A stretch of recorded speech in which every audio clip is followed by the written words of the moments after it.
Welcome to Second Chance Youth Ranch TV. On this show, Arkansas State Supreme Court Justice Barbara Webb, who's a friend of mine and a friend of the ranch. And we'll be right back and learn more about Barbara Webb and the Supreme Court.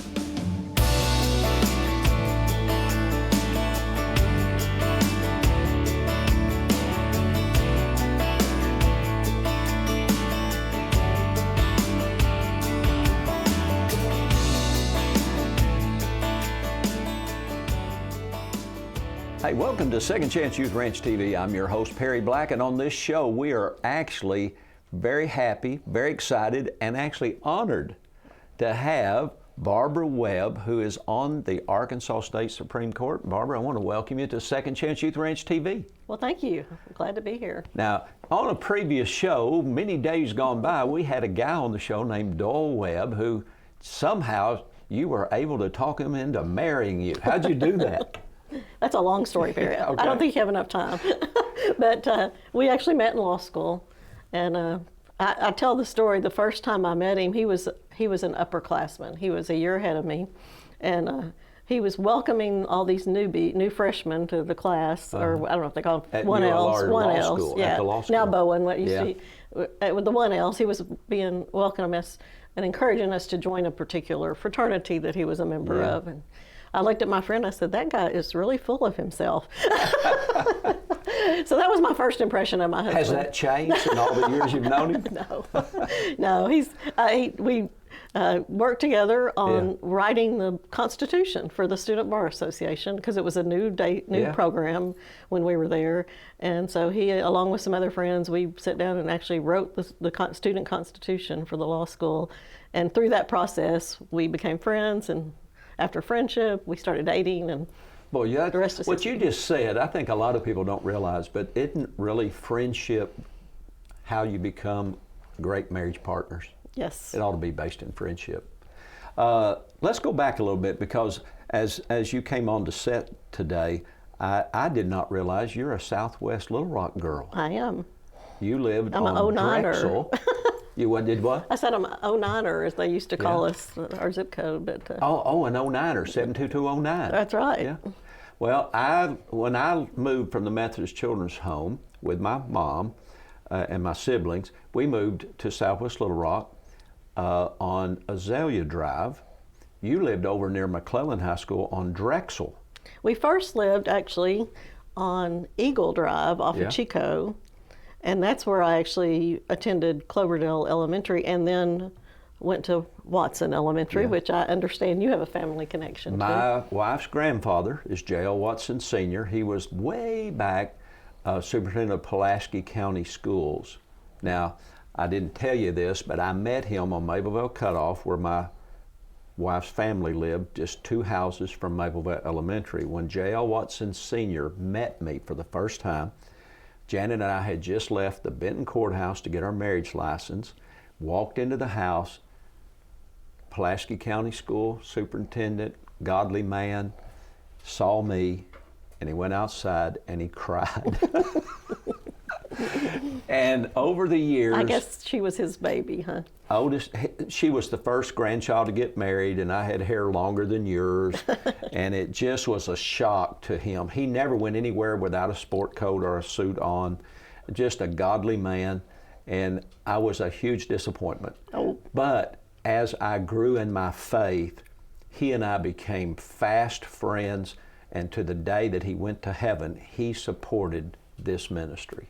Oh, that's awesome. And, but J.L. Watson Elementary, you graduated McClellan High School. I did. Some of our viewers may know Mike Malham and his dad, Coach Malham. That's right.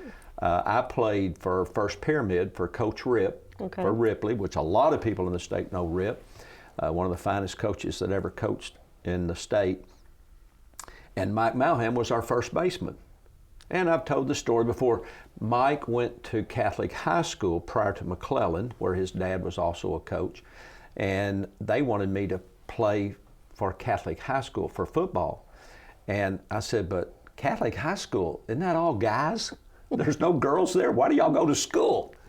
And so I wouldn't do it. But it was a good thing I didn't, because just about 2 years later is when Mike transferred to McClellan, because his dad took the position there. Okay. And then Mike was a tremendous coach at Cabot. Yes. And I think he played for the Chicago Bears. And so you went to school with Mike? Yes, and I was, as all women, girls do, I tried out for the drill team, and I was on the lineettes. And Janet was a lineette. really, Yeah. So, and as I told you before, there's 5 girls in my family. So, And your maiden name? is Womack. Womack. Or So Womack, all the folks that are watching you going, she looks familiar. You're the Womacks from Southwest Little Rock. And not only just the Womack, but I'm one of the Womack twins. Yeah, From you have a McClellan. twin I have a sister. twin sister, Becky. Does she look like you? She looks just like me. Well, because I was shocked one day as a youngster to find out that all twins don't look alike. Mm-hmm. But y'all are, I guess, what do you call it when you look alike? Well, I think they say you're identical twins. Identical twins. My mom said, because of back then you didn't have all those fancy tests, Yeah. and they really don't know for sure, but there are no other twins in the family, so that's a pretty good sign that we're identical. Yeah. And just as we grow up, you can tell. Yeah. I mean, people that know both of us can probably tell us apart just because of the way we wear our hair or the way we dress or something like that. But and she's actually the head of Department of Energy and Environment for Arkansas. She's on the governor's cabinet. And her name? Becky Keogh is her last name now. And then is that the sister you said that someone said she's real smart? She's Val Victoria at McClellan? That was my oldest sister, Judy. Yeah.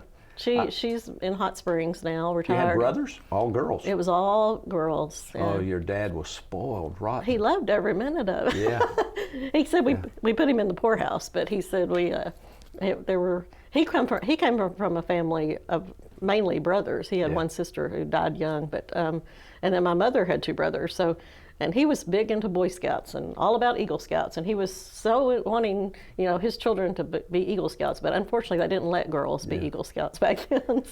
So you graduated McClellan, went to ULR. Somehow you're freshman. I went to Fayetteville. Fayetteville. I went to Estoril, called it Sin City. Oh, you went to Sin City. But you went to ULR School of Law. I did go. I came back because I That's where said, you if I met. want to get through law school, I've got to come and live at home.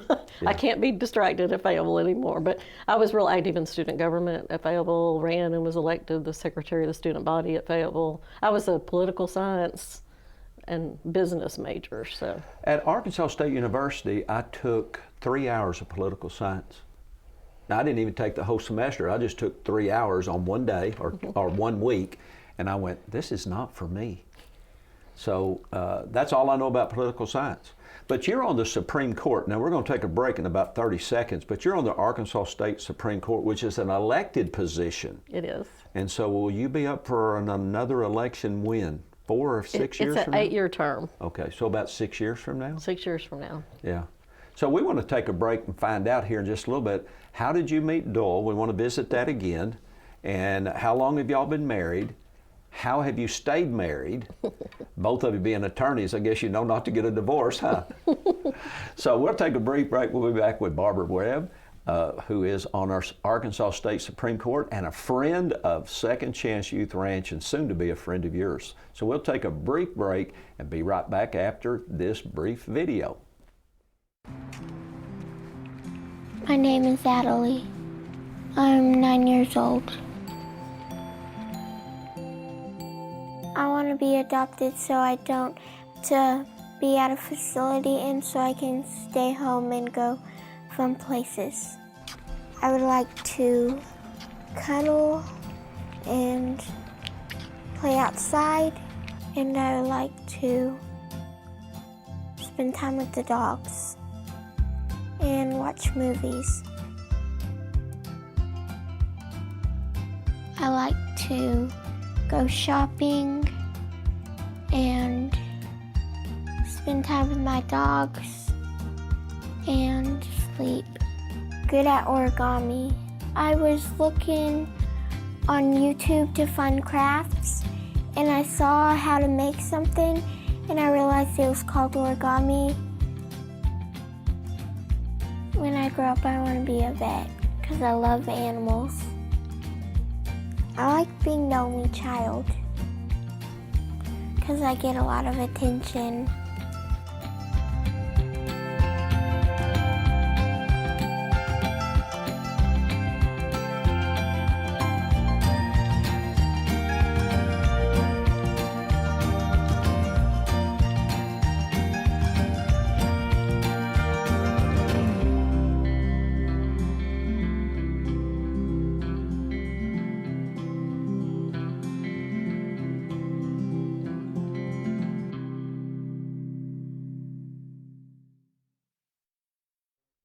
Hey, welcome back to Second Chance Youth Ranch TV. If for some reason you're just now tuning in, our special guest is Barbara Webb, who is on the Arkansas State Supreme Court and who has been a friend of mine and my wife and Second Chance Youth Ranch from its inception way back in about 2000? 2000. You know, I don't know how. That's over 22 years ago, and you're not even that old. I don't know how that happened.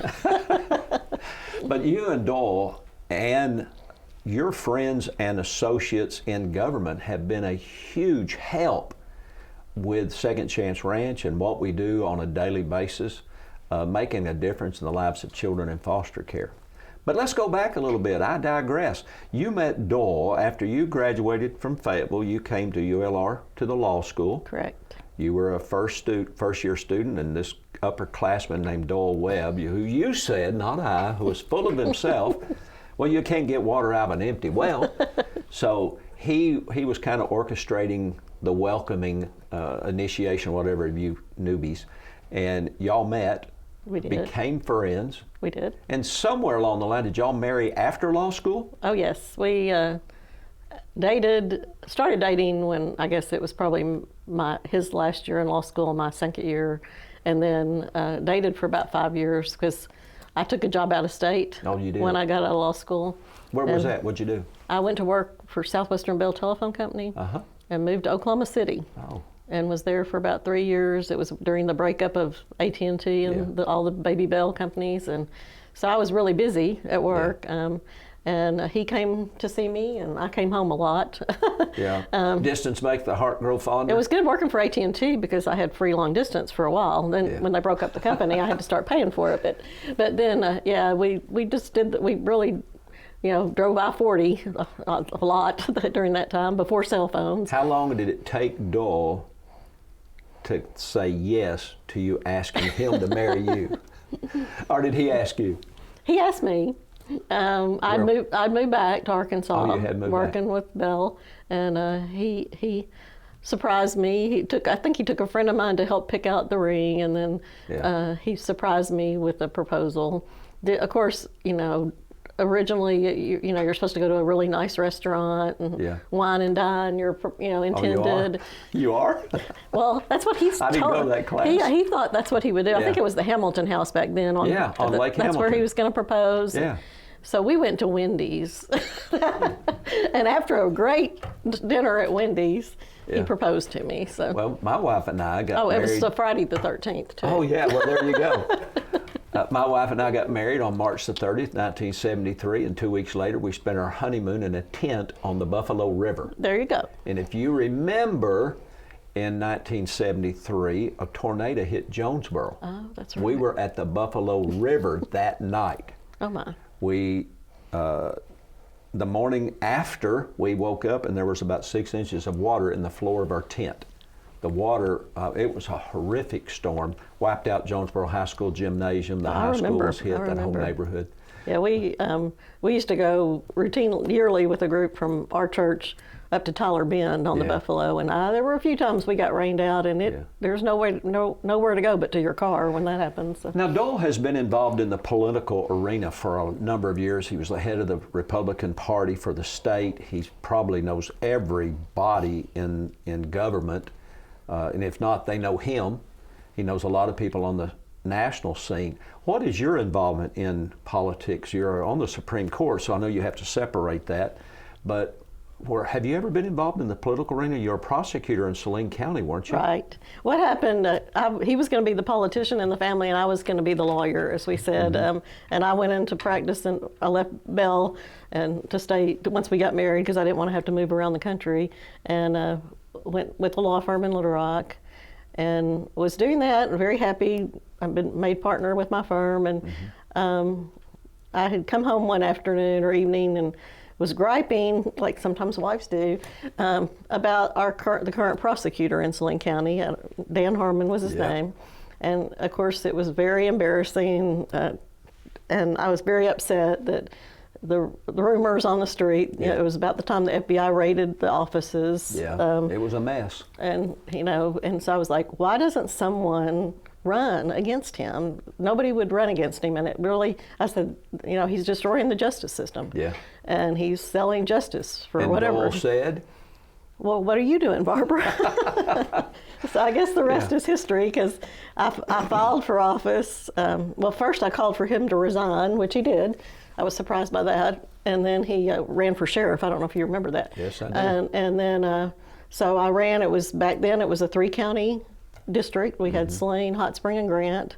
I started campaigning, and it turned out a lot of my fellow McClellan graduates had moved to Sheridan and to Grant County. A lot of them had moved to Benton and Bryant. Yeah.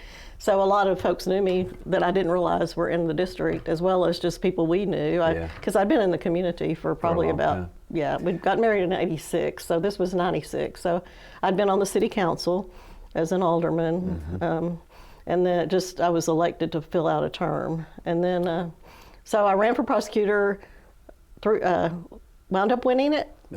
Dole said I wasn't supposed to. He bothered to tell me that at the front end, so I thought, no, I'm supposed to win. And the sheriff, and I'll never forget, in Grant County, looked at me and said, he's a very strong Christian man, went over, met him through a friend, mutual friend, and he said, you know, Barbara, you seem like a nice enough gal, but you can never win this race. You're a Republican and you're a woman. So, of course, I told him that's the reason I probably won, because I was fighting the good old boy system. But that was probably the beginning of changes, not just in Saline County, but in the state of Arkansas. Historically, Arkansas has always been the, quote, Democratic state. Correct. And it's changed, and Dole and you and those in that circle of influence have changed the demographic, if you will, of the state of Arkansas. This is now the #1 pro-life state. That's we right. are working diligently, feverishly, if you will, towards school choice. And it's because of people like you and Dole who have been deeply involved in making a difference. Now, I want to touch on something with our audience, because you said, I came home and I was really angry and frustrated, if you will, my words, that Saline County was in the mess it was in. Why doesn't somebody do something? That's why you're watching this show. Why doesn't somebody do something to change foster care in the nation and the state? Why doesn't somebody do something to help hurting kids? That's why you're watching. And we are somebody, and with your help, we can make a difference. There's just less than 300 students in the state of Arkansas wanting to be adopted. Why doesn't somebody do something? That's why you're watching. There are about 4,000 children in foster care in the state, many of them needing a place to live. And Second Chance Ranch is filled. We've turned away over 40 children in the past week because we don't have room. Why doesn't somebody do something? That's why you're watching. We're going to take a brief break and tell you how you can be that somebody. We'll be right back. A mission field around you is filled with young hearts needing a forever family. And at Second Chance Youth Ranch, our team is committed to providing healthy, stable, loving homes and families to hurting children in the Arkansas foster care system and those up for adoption. Please contact us if you feel the tug at your heart to help foster or adopt, and find out the steps you could take to help fulfill a child's lifelong dream. Maybe you can't foster or adopt, but you could help. The need for thousands of children in the system is staggering. But with the help of faithful partners and business alliances, we are meeting those needs right now. Would you help us make a difference? Every gift, regardless of size, impacts a child's life directly and helps provide for a home in the gap right now. Visit the Second Chance Youth Ranch website at 2CYR.org to read more, watch the stories, and to make a contribution for a hurting child's care. Monthly partners are needed, so please contact us right away. And as you partner with this ministry, you are partnering with the Heavenly Father that has promised to be Father to the fatherless. God bless you for helping Second Chance Youth Ranch. I want to say welcome back, somebody. You are that somebody, just like Barbara Webb, who got frustrated about what was going on in the Saline County. Really, it was kind of the political government system. And your husband said, well, girl, you are somebody.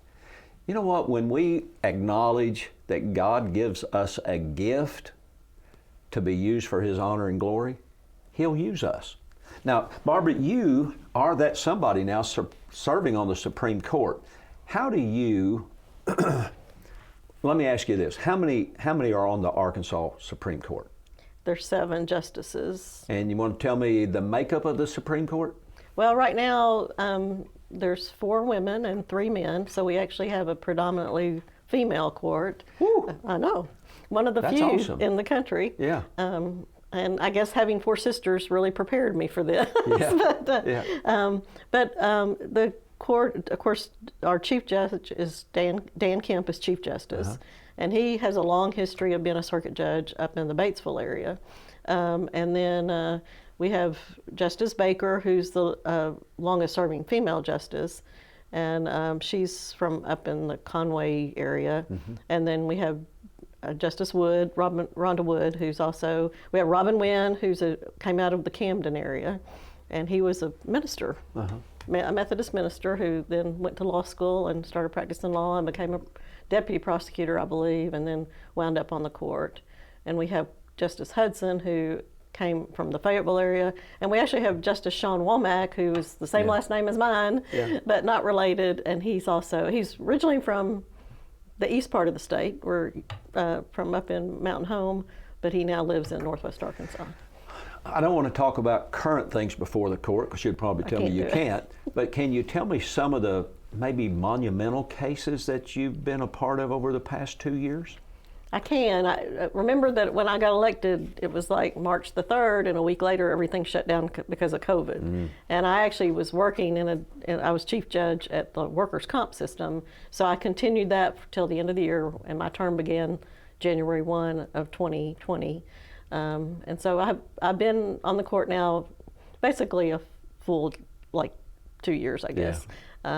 We just really resumed doing oral arguments in person last month, and we're going to Paragould tomorrow to do an oral argument on Thursday. We call it Appeals on Wheels, where we go out into the schools and where the community can come watch and see what the justice system, how it works at that level. So now, you're a person of faith, but somehow in the legal system, we're not supposed to really approach the law with a bias. We're supposed to approach it with a bias toward the Constitution. Is that right? Well, yes. I mean, Counselor? I'm a constitutionalist. I believe that the Constitution says what it means. It means what it says. I don't think we should add to it or take away from it. I don't believe it changes with time or with society. I mean, and that we do deal with. Also, the court's bound by what we call stare decisis or precedent, and so sometimes that gets us a little bit in trouble because we got courts that were more advocacy oriented, and so we have to sometimes overturn those decisions to get back to the way it should be. How does it work? I know this is a loaded question, but how does it work between federal Constitution and federal law and being on the state Supreme Court? Do we have a state constitution, and is there a conflict sometimes? We have our Constitution was actually, our most recent Constitution was enacted, I believe, in, I want to say 1874. I did go backwards. 1874. And so we've had it for a long time, and there's been a lot of interpretation of it. And the state Supreme Court is the final arbiter or say on what the state constitution means and how it's applied. But there is some interplay with the federal, and we've had a few cases go up from the Arkansas Supreme Court to the U.S. Supreme Court, but it's when it involved a case of federal law.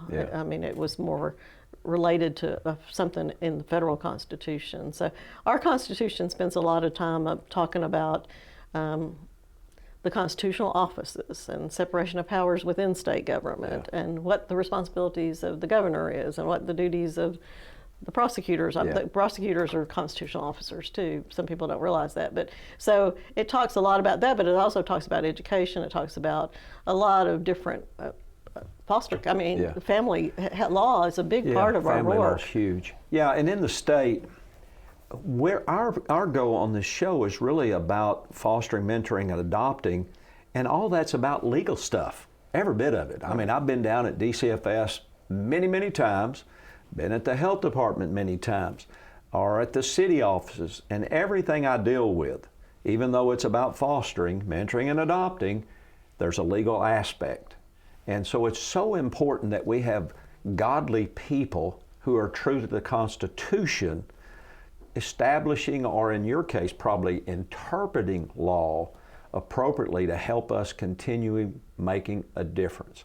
This show is really designed to keep you informed and to introduce you to people in the state and the community that are friends of kids and children in care. People just like you, someone like Barbara from Southwest Little Rock, somebody like me from Jonesboro, McClellan graduate, Little Rock Central graduate when we moved later to Little Rock when I was 14 going on 15. People just like you. We've got to have people in positions of responsibility and authority that can help us make a difference by changing laws. And Barbara, as an attorney, probably can help write law, but as a Supreme Court justice, you're only there to interpret it based on precedents and the Constitution. But you need to help us. You need to vote. You need to register. This state has become the #1 pro-life state in the United States, and that's through people like Jerry Cox at Family Council and people just like you. So help us. And in doing that, we can help make a difference in the lives of children. Barbara, we got about a minute.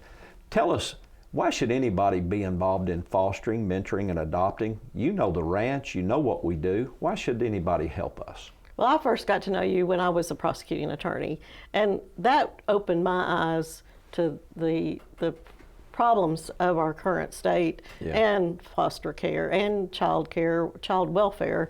And it was because of that that I wanted to meet you and wanted to help, you know, Second Chance. I also helped create a safe haven shelter in Saline County for victims of domestic violence. But because I believe my job wasn't just to go in and try the cases, which of course I did, and get the convictions, but it was also to find solutions that would live beyond me, that would be there to help people even if I wasn't in that office anymore. And so I think and who would have thought of me? You know, I was the least likely person to do anything like this. So I think your audience can think, y'all, you know, it was part of my, you know, going to church every Sunday and working in the community that caused me to want to help other people that were less fortunate than me.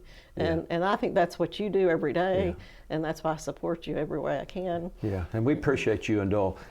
We are here to bring solutions to fostering, mentoring, and adopting. We reserve the right to get better. So join us and make a difference right here at 2CYR-TV and 2CYR.org. You have a gift that needs to be given away. I want to thank Barbara and, in previous shows, her husband Dole for making a difference every day in the public arena. God bless you. We'll see you next time right here at 2CYR-TV. Bye-bye.